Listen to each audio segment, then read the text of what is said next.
The last 2 weeks we have discussed the first and second generation photovoltaic technology. This week we will discuss some third generation PV concepts. In addition, we will look at alternative technologies to convert the energy in the sunlight into heat, solar fuels and again electricity. First, we will start with third generation PV technology. As discussed in week 1, third generation technology is technology based on concepts which are able to surpass the so-called Shockley Queisser limit of a single junction solar cell. The Shockley Queisser limit, as discussed in week 3, is a kind of thermodynamic approach to estimate the maximum performance of a single junction solar cell. The AM 1.5 spectrum is incident on a solar cell. We don't allow the solar cell to increase in temperature. This means that all energy in the incoming AM 1.5 spectrum can escape the system of the solar cell by either the current density generated or by the radiative recombination of charge carriers. As a result, the maximum efficiency which can be achieved is around 33% in the bandgap range from 1 electron volt up to 1.8 electron volt, as indicated by the black area in the shown graph. Now we are going to look at a very fundamental limitation of the photovoltaic effect, as we have discussed it so far. What physical principles are limiting the extent of photogeneration? First, one problem is that in a single junction only one bandgap material is used. A large fraction of the energy in the most energetic photons is lost as heat, as illustrated here. The arrows represent photons with different energies. The arrows on the right indicate how much energy is wasted as heat.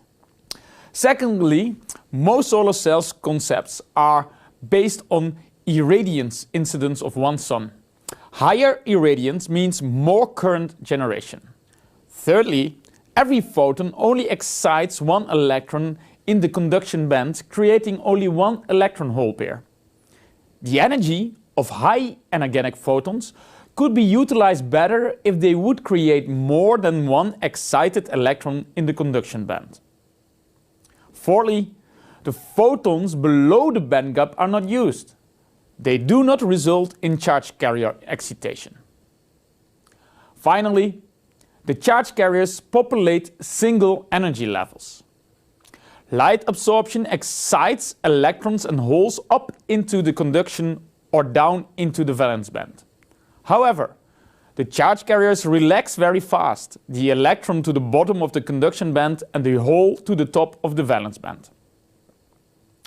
The potential difference between the charge carriers right after the excitation is not utilized. In addition, in the band are no states, so the light below the bandgap does not excite any charge carriers. Tackling these fundamental limitations means that we can develop PV concepts with conversion efficiencies that can surpass the Shockley Queisser limit.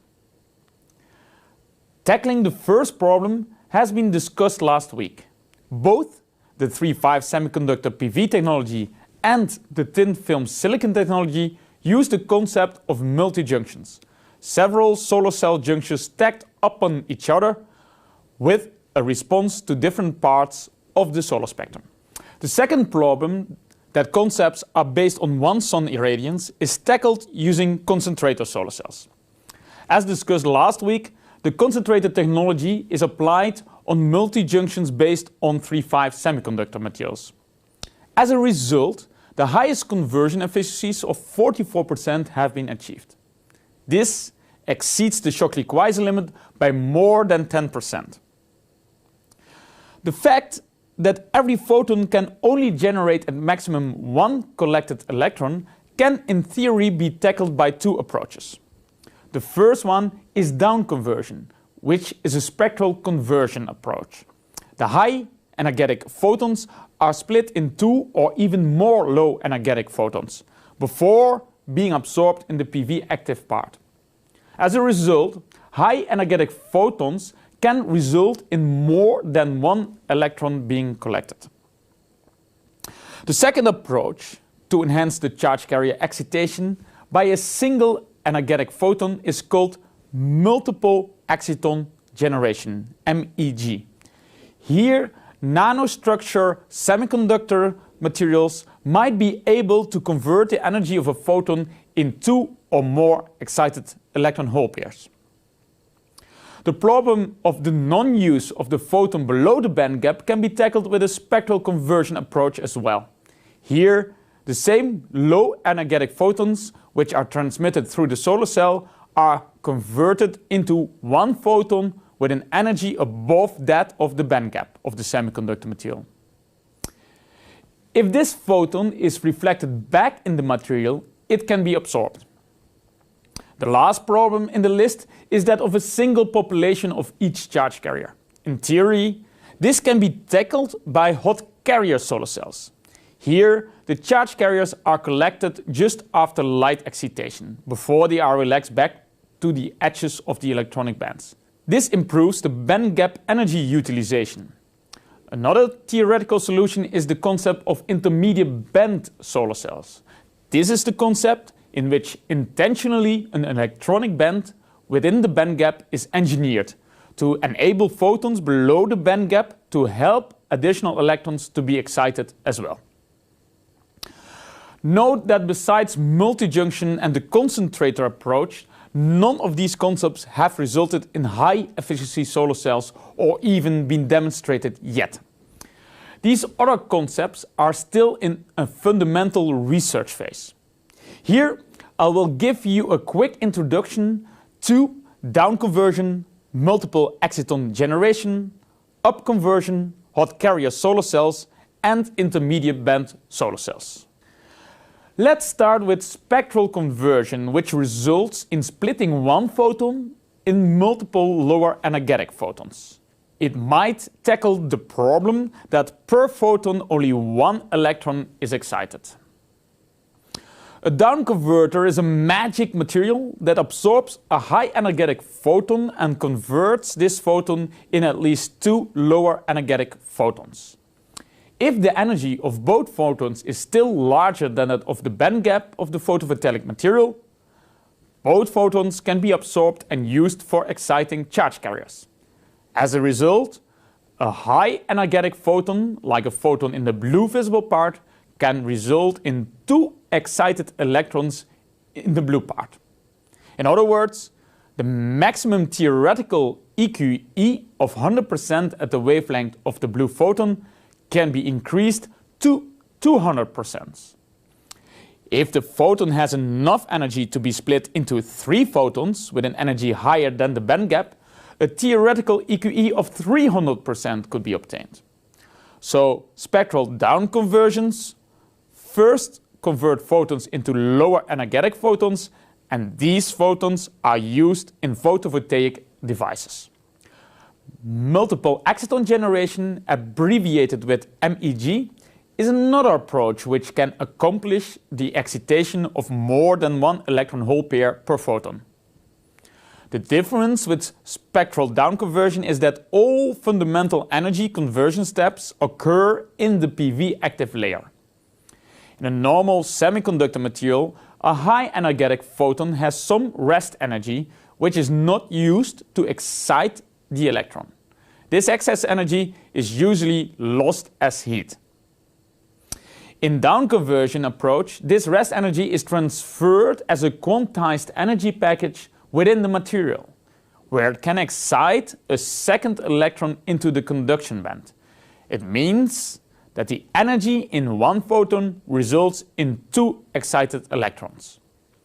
The requirement, of course, is that the energy in the initial photon is at least 2 times that of the band gap energy.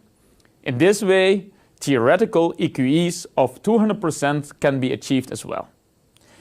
If you would have a photon with an energy larger than 3 times the band gap, a theoretical EQE of 300% could be achieved. Both for down conversion and multiple exciton generation, nanostructured semiconductors are studied and developed. These structures are based on so-called quantum dots. Quantum dots are small spherical nanoparticles made of semiconductor materials with typical diameters of a few nanometers. These semiconductor particles still behave like a semiconductor material. However, due to quantum mechanical effects, the band gap can be larger of the semiconductor quantum dots in reference to the band gap of the semiconductor material in large bulk materials. The band gap can be tuned by the size of the nanoparticles. The smaller the particles, the larger the band gap. This enables interesting band gap engineering possibilities, such as a multi-junction solar cell based on junctions with different quantum dot sizes in every junction. To use quantum dots for down conversion or multiple exciton generation, an ensemble of nanoparticles is embedded in a host material. How can the properties of an ensemble of nanoparticles be used for down conversion? Here we see the electronic band gap diagram of two nanoparticles. The particles are at a very close distance from each other, in the order of a nanometer. In one particle, an electron is excited into the conduction band. It appears that in such nanoparticle systems, the quantized rest energy is not necessarily lost as heat to the lattice, but can be transferred as a quantized energy package to a neighboring quantum dot. Here, a second electron is excited into the conduction band of the second quantum dot. Now we have generated two electron hole pairs out of one photon. If other recombination loss mechanisms like Auger recombination and Shockley reed-hole recombination can be suppressed, these electron hole pairs in both quantum dots can radiatively recombine. It means that they send out two reddish photons. As a result, one bluish photon is converted into two reddish photons, which can be absorbed by a PV material. Multiple exciton generation in an ensemble of quantum dots is quite similar. Again, in one particle, an electron is excited into the conduction band. This quantized energy package is transferred to a neighboring quantum dot. Here, a second electron is excited into the conduction band of the second quantum dot. If the charge carriers are separated and collected before they recombine, the result is that one photon is able to produce more than one collected electron. Here you see some experimental results on down conversion based on silicon quantum dots in a narrow spectral range from a paper of Ursberg et al. The horizontal axis represents the photon emission wavelength. At around 790 nanometers, a down conversion efficiency of 60% is achieved. Here we see the results out of a paper of Simonin, demonstrating that EQEs above 100% can be achieved.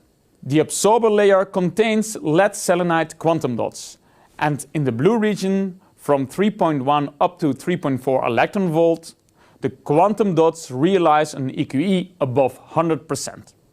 The challenge is to move this spectral response to lower photon energies, as the solar spectrum contains far more photons in this spectral range. Spectral upconversion is the process in which two or more low energetic photons excite electrons many steps from the ground state up to higher excited states. If the electrons occupy the higher excited states, they can fall directly back to the ground state by sending out higher energetic photons. As a result, many low energetic photons result in one high energetic photon. This photon can be absorbed in the PV active material. So many low energetic photons can excite charge carriers as well. Studies have been performed on materials containing rare earth ions like erbium. They can pump up electrons by infrared photons to an excited level which emits invisible light. However, the problem is that these systems have low efficiencies and only have a response in a very narrow spectral range. Next, we look at the intermediate band solar cell. This concept tries to tackle the problem that each charge carrier only has a single population state. Here we see a semiconductor material with valence band and conduction band. An intermediate band material contains a narrow electronic band in the band gap as well. Such structure is believed to increase the spectral utilization. The high energetic photons can excite an electron from the valence band into the conduction band, just like in a normal semiconductor material. The difference is that photons below the band gap can excite an electron from the valence band into the intermediate band. A second photon is required to excite the electron from the intermediate band into the conduction band. Various ideas exist how these charge carriers are excited, transported and collected in those devices. I won't go into detail, but in this slide you see some of the ideas. Most important is that the photons below the band gap also result in an excited charge carrier. In addition, the two photons with energy smaller than the band gap can effectively result in quasi-Fermi level splittings larger than the energy of one of the low energetic photons. The last concept we will discuss is the hot carrier solar cell. It basically improves the band gap energy utilization. Here we see the light excited charge carriers in a semiconductor material. The population of the charge carrier levels reflects the situation just after the excitation by the absorption of a photon. This distribution is not in thermal equilibrium. The electrons are excited into a position higher in the conduction band. The holes are excited down to a lower level in the valence band. Such charge carriers are called hot electrons and hot holes. It takes only a few picoseconds for the hot charge carriers to relax back to the edges of the electronic bands. A hot carrier solar cell is based on the collection of charge carriers when they are still hot. It means that the energy larger than the band gap energy could be utilized per excited charge carrier. The fundamental challenge is to collect the hot carriers before they relax back to the edge of the electronic bands. Such a concept would require selective contacts. These are contacts which only select electrons above a particular energy level in the conduction band, and contacts that selectively collect holes below a certain energy level in the valence band. In theory, the band gap utilization could be higher than the band gap itself. At the moment, the main challenge is to increase the lifetime of the hot charge carriers such that they have the time to move from the absorber layer to the selective contacts.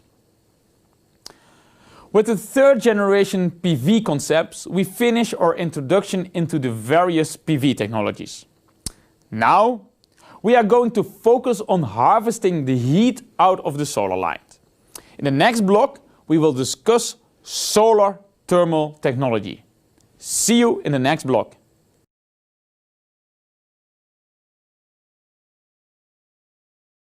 Solar thermal energy is a whole different field of study from photovoltaics, employing some rather complicated thermodynamics concepts.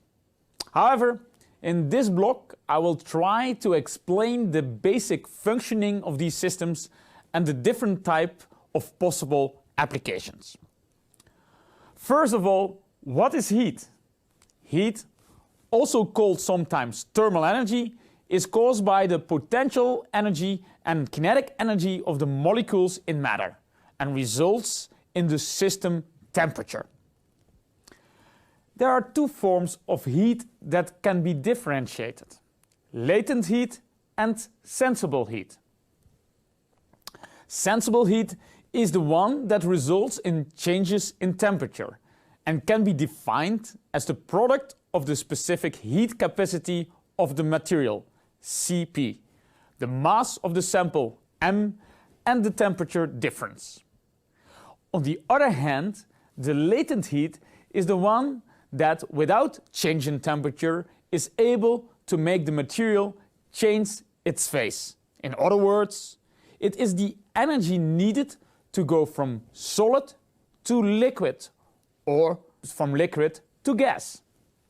It can be calculated simply by multiplying the mass of the substance by the latent heat lambda.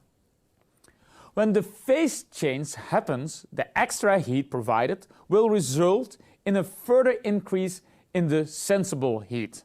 But notice that the specific heat capacity changes when the substance changes phase. This is evident from the two different slopes that the substance exhibits in the temperature heat graph in the two phases. Now that we know what heat is, I will explain the three basic mechanisms of heat transport: conduction, convection, and radiation. Conduction is the transfer of heat in a medium due to a temperature gradient.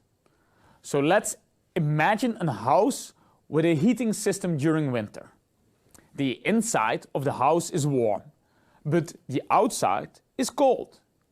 Then a gradient between the inside and the outside is established, and therefore there will be conduction of heat through the house walls. Conduction is described by Fourier's law, in which Q is the heat flux in watts, K is the thermal conductivity of the particular material in watts per degree Kelvin per meter, A is the contact area in square meters, and dt dx is the temperature gradient in x direction in degree Kelvin per meter. Convection is the second possible mechanism for heat transfer. Convection is the transfer of heat by the movement of a fluid.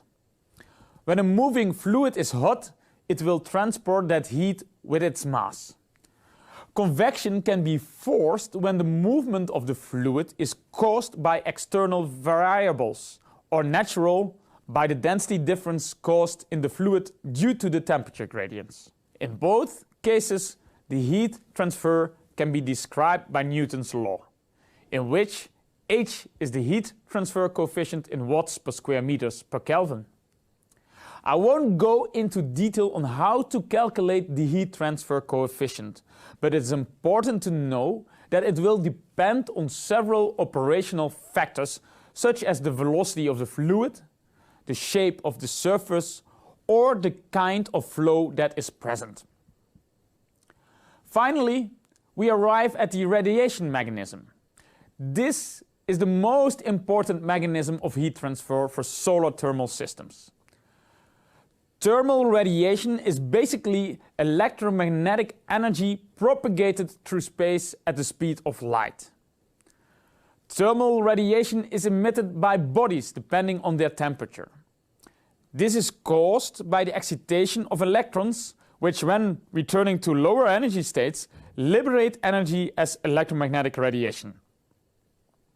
The emitted radiation is usually distributed over a range of wavelengths, between 0.2 micrometers up to 1000 micrometers, covering most of the visible and infrared range. It depends on the emitting body's temperature. An important definition here is the one for black body. As discussed in week 1, a black body is a perfect absorber of radiation, no matter what wavelengths or direction describe the radiation incident on a black body. A black body is also a perfect emitter of thermal radiation. In fact, if a body is a perfect emitter, it must also be a perfect absorber. Planck's law describes the electromagnetic radiation at a certain temperature in any medium as a function of wavelength, as shown in this graph. By integrating Planck's law over all wavelengths, it gives the total energy emitted per unit of area by the formula given here, where sigma is the Stefan Boltz's constant and T is the temperature of the body in Kelvin. But most of the bodies are not perfect black bodies. They don't absorb all the radiation incident upon them. Therefore, they are called gray bodies. The energy emitted and absorbed can still be described by Planck's law, but introducing an emission coefficient which represents the amount of light that is absorbed and emitted in the material. An emission coefficient of 1 will be the one for a black body. Now that we understand the basic principles of heat transfer, I will explain how to apply them for heating systems or power production in the next blocks. See you in the next block.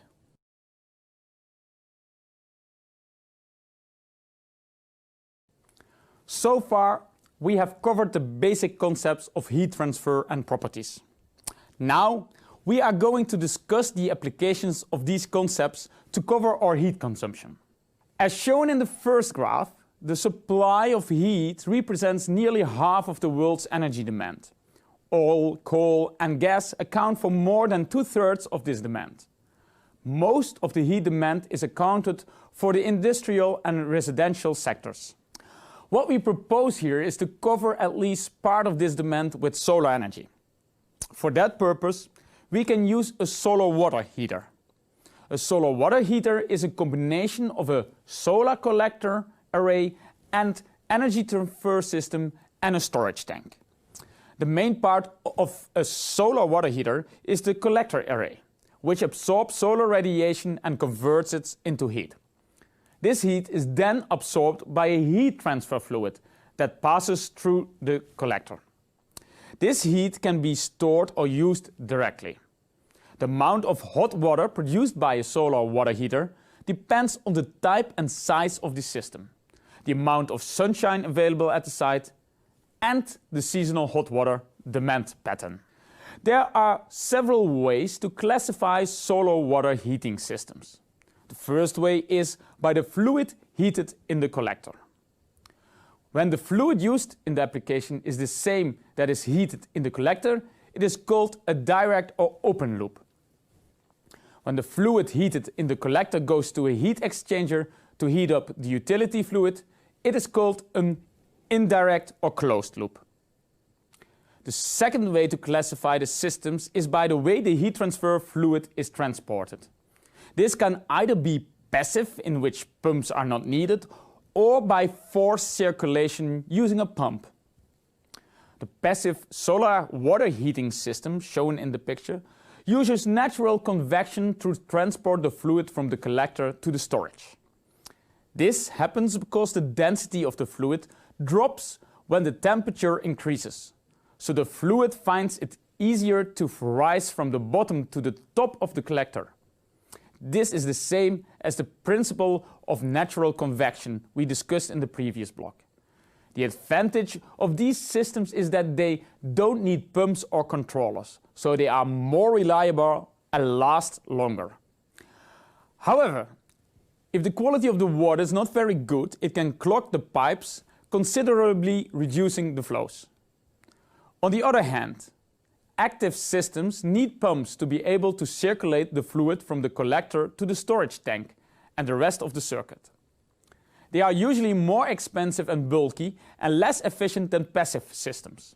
However, they have the advantage that the flow rates can be tuned more easily.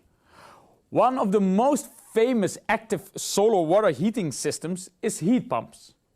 Heat pumps use mechanical energy to transfer thermal energy from a source at a lower temperature to a sink at a higher temperature. The concept is that the working fluid of the pump evaporates in the collector, and the condenser of the pump is a heat exchanger wrapped around the storage tank. Now, we are going to look at a traditional solar thermal water heating system in a little bit more detail. In the picture, the scheme of a general solar water heating system is shown. First, we have the collector, in which the working fluid is heated by the solar radiation. The collector determines how much of the incident light is used. It usually consists of a black surface, called the absorber, and a transparent cover. The absorber is able to absorb most of the incident energy from the sun through the transparent cover, represented as Q sun, raising its temperature and transferring that heat to a working fluid. Thus, the absorber can be cooled and the heat can be transferred elsewhere. Here, the output energy moving with the working fluid is represented by Q col. But not all the incident light is converted into heat. A part of it, Q ref, is lost as reflection either in the encapsulation or in the absorber itself. Other losses are related to the heat exchanged with the surrounding air by the convection mechanism, represented by Q convection. Finally, there are also losses by radiation from the heated absorber. All these quantities can be easily correlated by a simple energy balance. The efficiency of the collector depends mainly on two factors: the extent to which the sunlight is converted into heat by the absorber and the heat losses to the surroundings. It will therefore depend on the weather conditions and the characteristics of the collector itself. To reduce losses, insulation from the surroundings is important, especially when the temperatures are high. Collectors can be classified in three categories: uncovered, covered, and vacuum.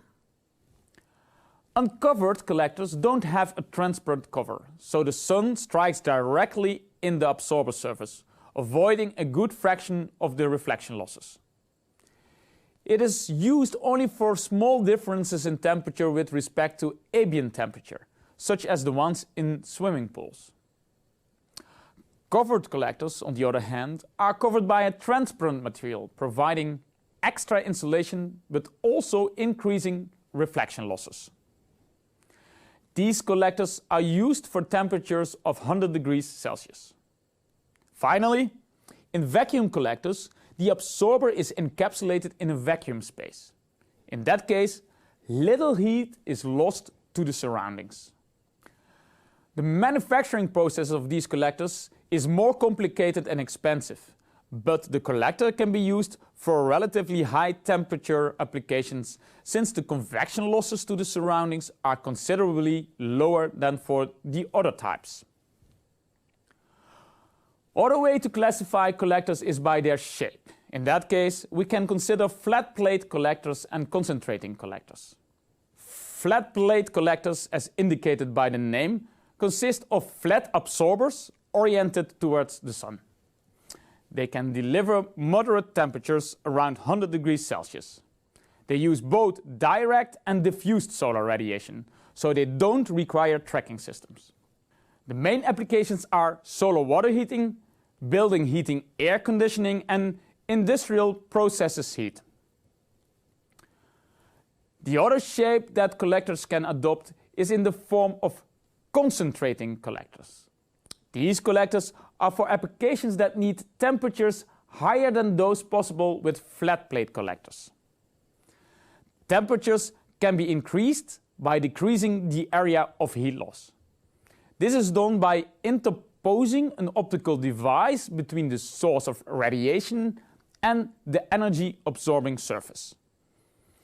The small absorber will have smaller heat losses compared to a flat plate collector at the same absorber temperature. This configuration requires a tracking system to maximize the incident radiation at all times. Even though these configurations reduce the losses, they have extra costs and problems due to the tracking systems, both during the design and the maintenance processes. Most commercial and industrial systems require a large number of collectors to satisfy the heating demand. Therefore, a combination of collectors in series and in parallel should be created. Parallel flow is more frequent because it's inherently balanced and minimizes the pressure drop. In any case, the choice of series or parallel arrangement depends ultimately on the temperature required for the system. Connecting collectors in parallel means that all collectors have as input the same temperature, whereas if the series connection is used, the outlet temperature from one collector is the input of the next. The next element that we are going to consider in the solar water heating system is the storage. Energy storage has an enormous influence on the overall system cost, performance and reliability. Its design affects other basic elements such as the collector or the thermal distribution system. That is why it's very important to choose the correct energy storage. Storage has mainly two functions: improvement of the utilization of the collected solar energy, providing thermal capacitance to minimize the load mismatch, and improvement of the system efficiency by preventing the array heat transfer fluid from quickly reaching high temperatures. There are several storage technologies that can be used, and some of them can even be combined to cover daily and seasonal fluctuations. Generally, solar energy can be stored in liquids, solids or phase change materials, abbreviated as PCM. Water is the most frequently used storage medium for liquid systems because it's inexpensive, non-toxic, and it has a high storage capacity. In addition, the energy can be transported by the storage water itself without the need for extra heat exchangers. The usual energy stored in a water tank can be calculated with the formula shown, where V is the volume in the tank, ρ is the density of the water in the tank, Cp is the specific heat capacity of the fluid, and delta T is the temperature range of operation. The temperature range for operation is limited at the lower extreme for most applications by the requirements of the process. The upper limit may be determined by the process, the vapor pressure of the liquid, or the heat loss. The heat loss of the tank, Q loss, can be determined by the following expression, where A is the outside area of the tank and U is the global heat exchange coefficient.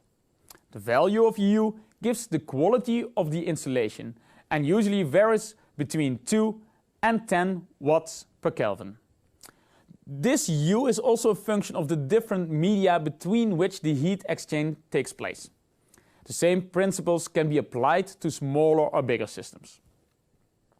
Small water energy storage can cover daily fluctuations and is usually in the form of tanks. On the other hand, bigger systems can be used as seasonal storage, typically in underground reservoirs.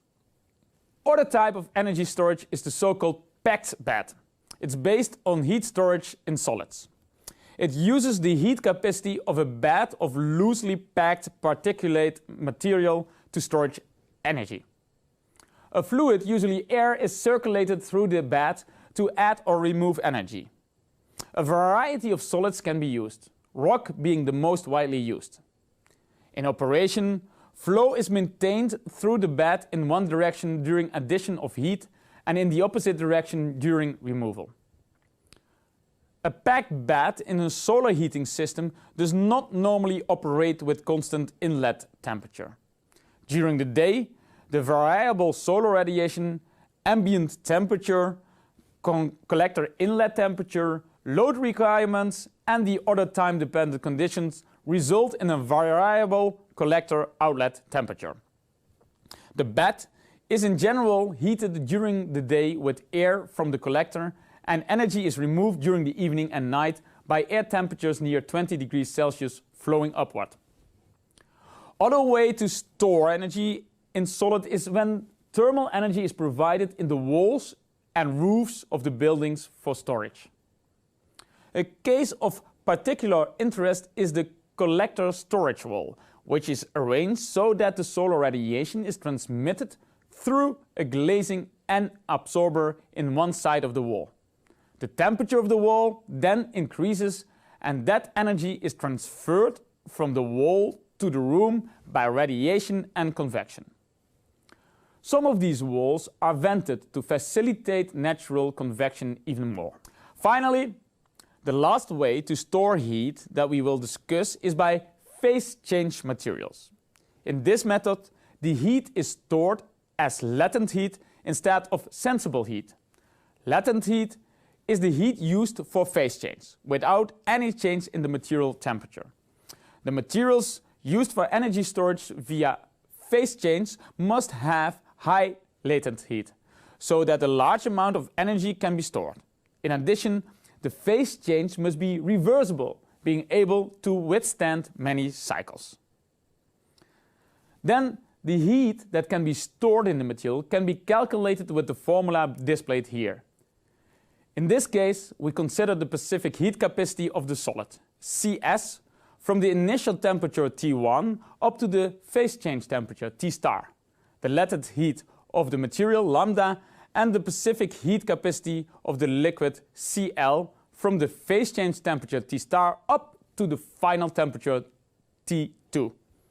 The materials commonly used for this purpose are molten salts such as sodium sulfate, calcium chloride or magnesium chloride.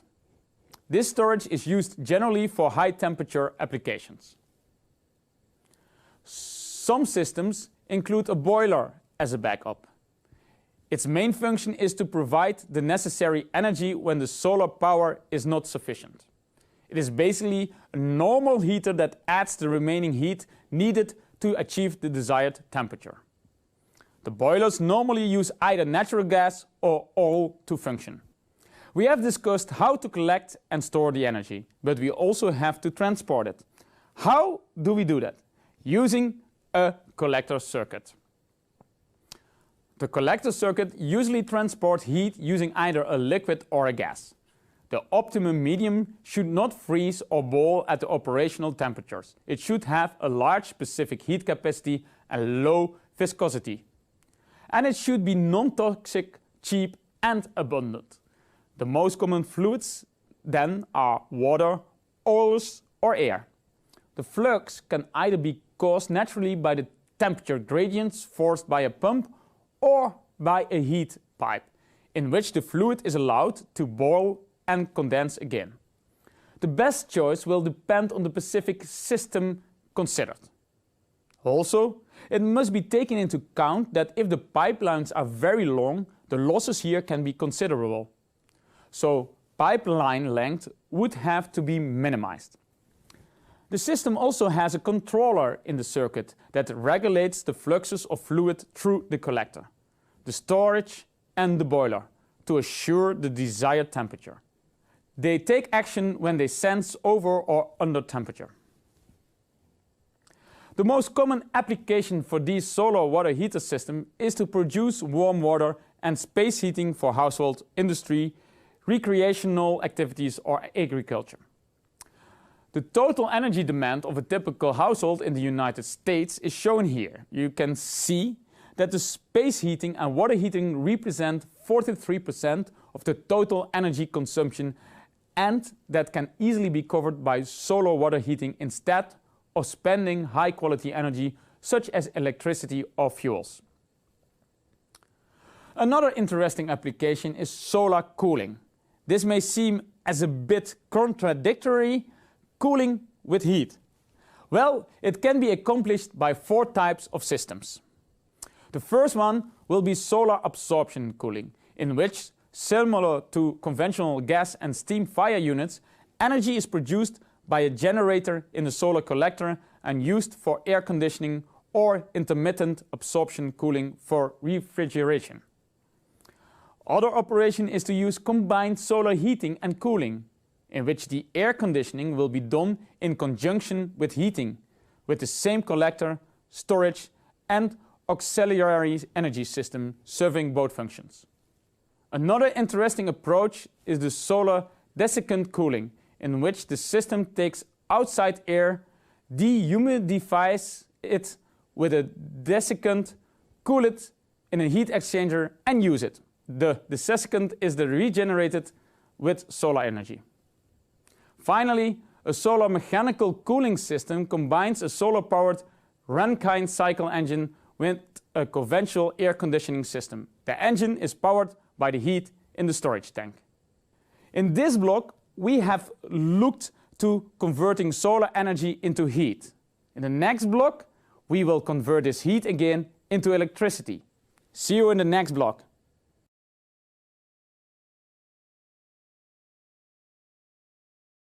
In the previous section, we have talked a bit about solar concentrators and their applications for high-temperature solar water heating systems. But this is not its only application. High temperature fluids can be used in steam turbines to produce electricity. That is what happens in the so-called solar thermal power plants, like the one shown here. Solar thermal power refers to the conversion of solar to mechanical and electrical energy. Much of the early attention of these systems was in small-scale applications, mainly for water pumping. However, since 1985, there have been several large-scale power systems of up to 80 megawatts. This technology is especially interesting when located in desert regions, where radiation is optimum and the otherwise unused land is utilized. These systems consist basically of a collector where the solar energy is absorbed, a storage system, usually water or phase change storage, a boiler that acts as a heat exchanger between the operational fluids of the collector and the heat engine, and the heat engine itself, which converts the thermal energy to mechanical energy. This mechanical energy can be further used in an electrical generator. Usually, collectors include concentrator systems to be able to reach the high temperatures that heat engines need to operate at. I'm going to explain the basic concept of solar thermal power using the example of a solar power tower. But we will see later that this is only one possible configuration of solar concentrator systems. The direct light strikes the mirror or the collectors, which are equipped with a tracking system that follows the sun. The shape of the mirrors is able to focus the light on a central tower, where a fluid is heated. This fluid raises its temperature to values between 100 and 500 degrees Celsius due to the concentrated sunlight. The fluid is then used to move a turbine in a heat engine and produce electricity. A problem of these systems is that the efficiency of the collector diminishes as its operating temperature rises, while the efficiency of the engine increases as the temperature rises. So a compromise between the two has to be found when choosing the operating temperature. Let's now focus on the concentrator system. Solar concentration systems have been known and explored for a long time now, from the first concept developed by Archimedes to the concentrators designed by Leonardo da Vinci. A more recent example is the walkie-talkie building in London, which by virtue of its shape is able to concentrate the light that strikes on it in a small area. In this area on the streets of London, temperatures of more than 90 degrees have been reached, and it has even burned some objects in the neighboring shops. Different types of concentrators produce different peak temperatures and correspondingly varying thermodynamic efficiencies due to the different ways of tracking the sun and focusing light. Innovations in this field are leading to more and more energy efficient and cost-effective systems. The first system that we will discuss is the parabolic trough. A parabolic trough consists of a linear parabolic reflector that concentrates the light onto an absorber tube located in the middle of the parabolic mirror, in which the working fluid is located. The fluid is heated to 150 to 350 degrees Celsius and then used in a heat engine.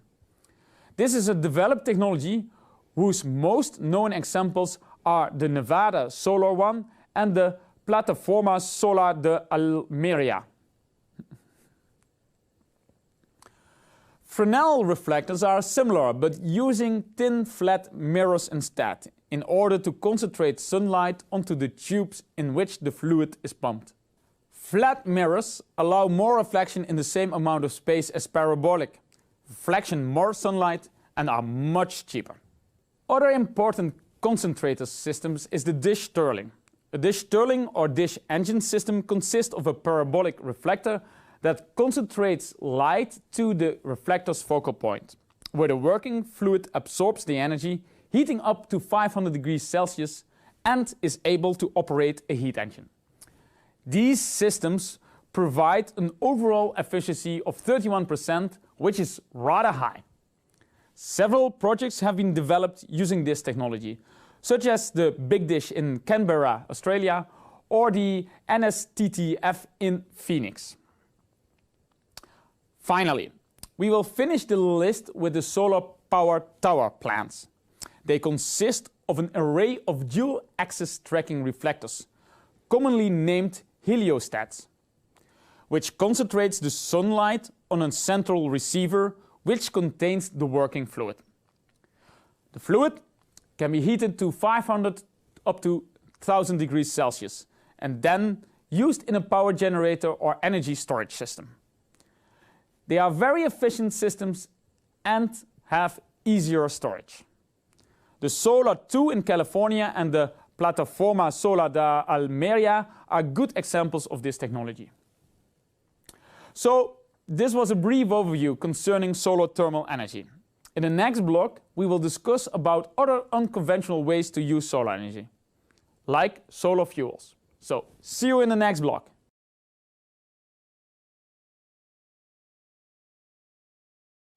This week, I shall discuss different ways on how to use solar energy in a less conventional way.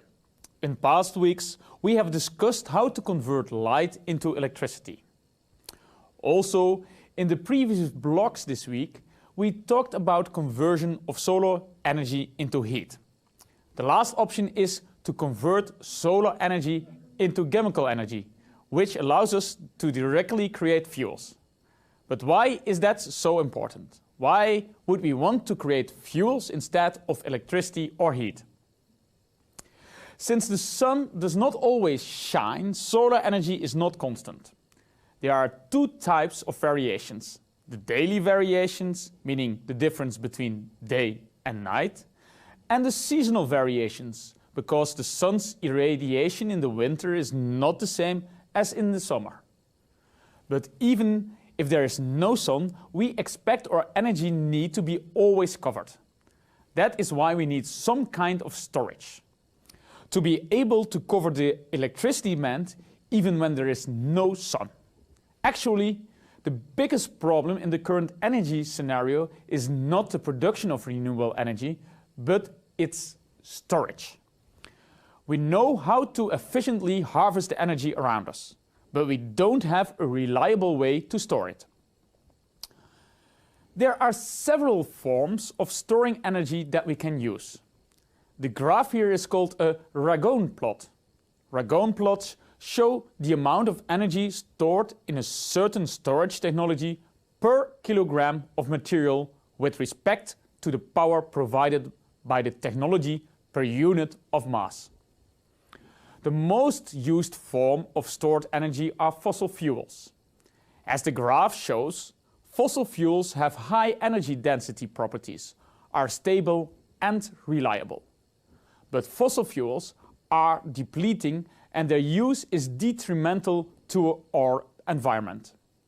Hydrogen has an even better gravimetric energy density compared to fossil fuels, but it is a very light gas, so the volumetric energy density, the energy per unit of volume, is much lower. That is one of the reasons it has not been widely used until now. However, if we compare batteries and hydrogen for the energy storage of a solar cell, batteries have a lower energy density and assume a much higher initial investment than hydrogen. Also, hydrogen can effectively be produced from solar energy by utilizing electrochemistry. This is why the concept of solar fuels is interesting and being discussed here. Nature has been converting the energy from the sun into chemical energy for a long time by converting carbon dioxide and water into oxygen and sugars using sunlight. That is what we call photosynthesis. Now, we want to imitate this process with inorganic semiconductor materials. These materials are able to split a water molecule into oxygen and hydrogen using the energy of sunlight. That is why sometimes these technologies are referred to as artificial photosynthesis. Let's now focus on the chemical cycle of hydrogen. Water is split into hydrogen and oxygen by electrolysis. Then the hydrogen is combined with carbon dioxide in a water-gas shift reaction to obtain carbon monoxide and hydrogen. This gas mixture, known as synthesis gas, can be then refined in a Fischer-Tropsch reaction to finally obtain methane. This conversion from hydrogen to methane is done because methane is easier to store and has less hazardous problems than hydrogen. When the energy needs to be released, the methane can be burned in a combustion reaction, which will also need oxygen and will give water and carbon dioxide as byproducts. This water is reused for the electrolysis and the carbon dioxide for the water-gas shift reaction, thus closing the cycle. Each reaction and each process of the cycle will have a certain efficiency, and their overall efficiency is the combination of all those efficiencies. Now that we know why we want to produce hydrogen, let's see how we can do it with solar energy. One of the best ways to produce hydrogen using solar energy is using a photoelectrode. A photoelectrode is named as such because it uses light to produce an electrochemical reaction, in which water is split into oxygen and hydrogen. In this process, the photons reach the surface of the photoelectrode, which is made of a photoactive semiconductor. As in any other semiconductor, the photons with the same or higher energy than the semiconductor band gap energy create an electron-hole pair. The electrons and holes will be separated by an electric field, and both will be used in the two half reactions involved in the overall water splitting process. To create that electric field, this is coupled with a voltage source, for example a solar cell. The solar cell will receive the transmitted light from the photoanode, creating another electron-hole pair and an electric field that will bring the electrons to the photoanode and the holes to the photocathode with enough potential to drive the redox reaction in the electrolyte, splitting the water molecule into oxygen and hydrogen. The reaction of water splitting is a reduction-oxidation reaction, or how they are commonly known, a redox reaction. In redox reactions, the reaction happens due to the exchange of electrons between elements or molecules. They can be divided in two half reactions: the oxidation or loss of electrons and the reduction or gain of electrons. The oxidation happens in the anode and the reduction happens in the cathode. In this case, the reduction reaction is the formation of hydrogen with protons in the solution and electrons coming from the electrode. And the oxidation is the splitting of water, giving oxygen molecules, protons to the solution and electrons to the anode. Each half reaction has a potential associated, and the sum of the potential of each half reaction gives us the potential for the whole redox reaction. But potential are always defined with respect of a reference, a zero that we define. For redox reactions, the zero is defined as the hydrogen half reaction. So in the case of water splitting, the oxygen production reaction has a potential of 1.23 volts with respect to the hydrogen reaction, and therefore the overall potential needed for the reaction to happen will be 1.23 volts. Depending on the electronic properties of the semiconductor material, it can either be treated as a donor or N-type semiconductor material, or as an acceptor or P-type semiconductor.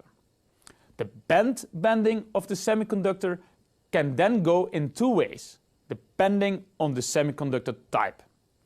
If it's P-type, the material will attract more holes to the interface, and that will enhance the reduction half reaction, producing hydrogen in the photoelectrode or photocathode. If the semiconductor is N-type, the opposite happens. Electrons are moved to the interface by the internal electric field, and those electrons are involved in the oxidation half reaction, producing oxygen. N-type semiconductor photoelectrodes are also called photoanodes. As mentioned, in the photoelectrolysis, a photoactive semiconductor is used as an electrode. This material has to fulfill several requirements. First, it has to absorb the light that arrives to the surface. Another important feature is an efficient charge carrier transport inside the material and separation into the two electrodes. It has been estimated that material with an energy band gap close to 2.1 electron volts has the potential to split water, taking into account required overpotentials to drive the reaction. In addition, the energy levels of the material have to be adequate to couple with the energy needed for the reaction. This is what is called a favorable band edge position, meaning that the energy levels of the reactions have to be located somewhere in the energy band gap of the semiconductor. To further enhance the reaction, a catalyst may be added to the semiconductor surface. Finally, on the practical side, it is important that the material is photochemically stable and relatively cheap. From these criteria, the main technical challenges to be addressed are the light absorption, the separation of charges, and the catalysis of the reaction. The absorption and catalysis problems can be tackled by carefully choosing the semiconductor material and its corresponding catalyst.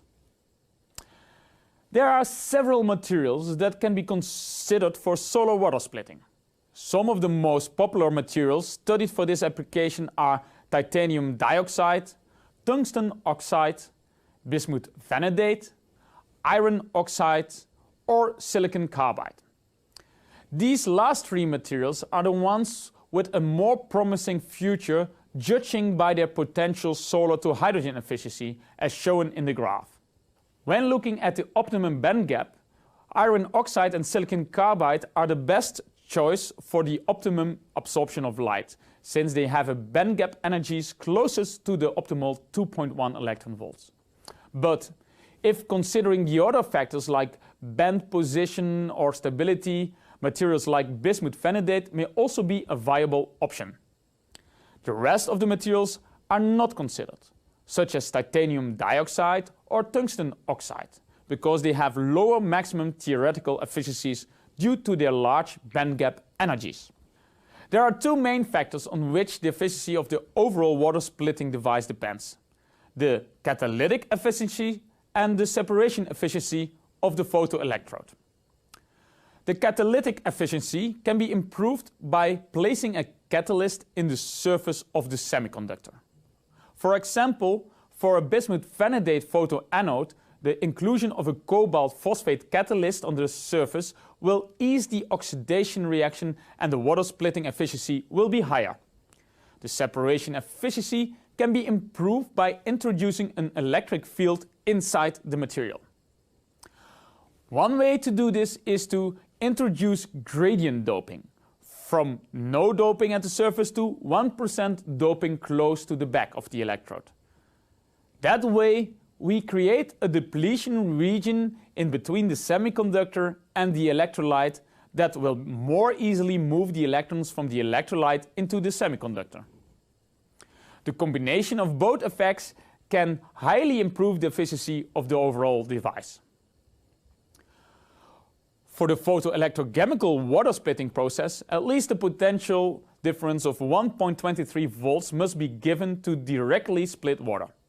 Then, an overpotential has to be applied to compensate for the extra losses in the electrodes and the activation energy needed for the reaction. This value will depend on the materials and electrolyte used, but it's usually around 0.8 volts.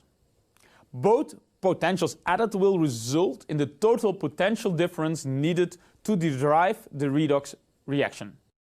This voltage will be partly covered by the potential difference created within the photoelectrode when light shines on it.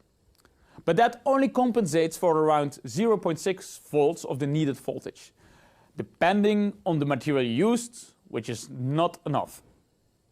That is why these photoelectrodes are often combined with solar cells that give the extra potential needed for the reaction to happen. The combination of a photoelectrode and a solar cell forms a photoelectrochemical device.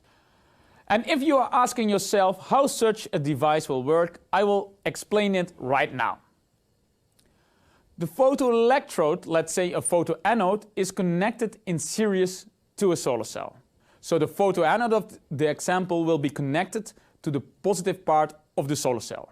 And then the negative part of the solar cell will be connected through an external circuit to another electrode, which may or may not be photoactive. The circuit will be closed by the electrolyte. Since both devices are in series, the same current should go through both parts, the same way we explained in tandem solar cells. In this device, the light is also utilized more. When the light strikes the photoelectrode surface, the light corresponding to the band gap of the photoelectrode will be absorbed there.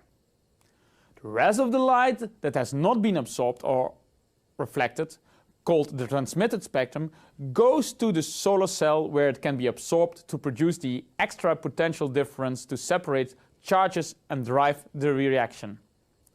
The solar cell must be especially designed to function with the transmitted spectrum, since the light will have a different spectrum and intensity than the standard solar spectrum AM 1.5. The photoelectrode, as any other semiconductor device, has its own characteristic JV curve. When a solar cell and a photoelectrode are combined, the conditions at which they will work can be calculated by studying their JV curve characteristics. I already discussed the JV curve of a solar cell in previous lectures, which looks like the red curve here. Now, if we include the JV curve of the photoelectrode, a photoanode in this case, represented by the black line, we can get the current and voltage at which the device will work, the operational point. Since both elements are connected in series, the current of both the solar cell and the photoelectrode must be the same. So the operational point will be where both JV curves cross. The solar to hydrogen efficiency of the device is related to the amount of hydrogen that is produced, which is directly calculated by the current density measured at the operating point. The idea is that current is basically charges moving per unit of time, and we assume that all charges produced are involved in the reaction of hydrogen production. Mathematically, the overall solar to hydrogen conversion efficiency is described as the operational current density J photo multiplied by 1.23 volts, the redox potential, and divided by the irradiance arriving to the surface of the photoelectrode, P0. The higher the operational current, the more hydrogen is produced and the higher the efficiency of the device. That is why researchers are focusing in improving the current density that this device can give.